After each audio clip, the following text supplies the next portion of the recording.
Hello good morning मंडळी. So मी हा vlog बाळाचे बर्थ सर्टिफिकेट क्रिएट करण्याची प्रोसेस एक्सप्लेन करण्यासाठी केला आहे. ह्यामध्ये आपल्याला काही डॉक्युमेंट्स लागतात, किती फीज लागते आणि किती वेळ जातो हे सगळं काही सांगणार आहे. So welcome to Advait vlog. So सगळ्यात आधी डॉक्युमेंट्स जे लागतात आपल्याला ते म्हणजे बाळाच्या आईवडिलांची आधार कार्ड आणि मग डिस्चार्ज कार्ड जे आपल्याला हॉस्पिटल थ्रू भेटलेलं असतं.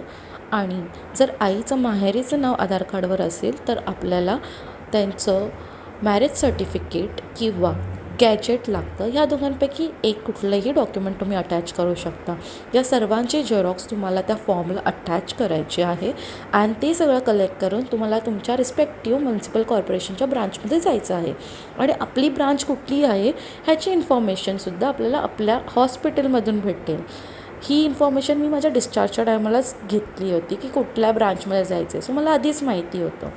अँड देन मी गेले ब्रांचमध्ये आणि मला हे लेट झाल्या प्रोसेससाठी बिकॉज तिकडचे जे ओल्ड मॅम होते ते रिटायर्ड झाले आणि त्यांच्या जागेवर नवीन आले. पण जी नवीन मॅम होती तीसुद्धा खूप कोऑपरेटिव्ह होती. त्यांनी त्यांचा ब्रेक स्किप करून आमचे सगळ्यांची कामं करून दिली after 1:30सुद्धा.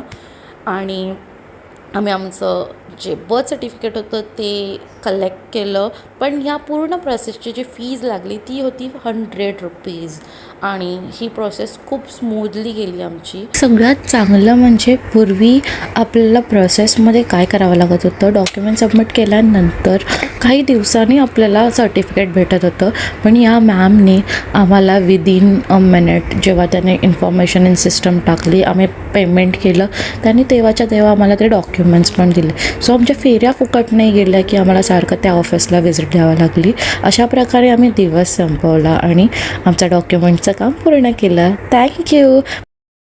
Please like, share, and subscribe.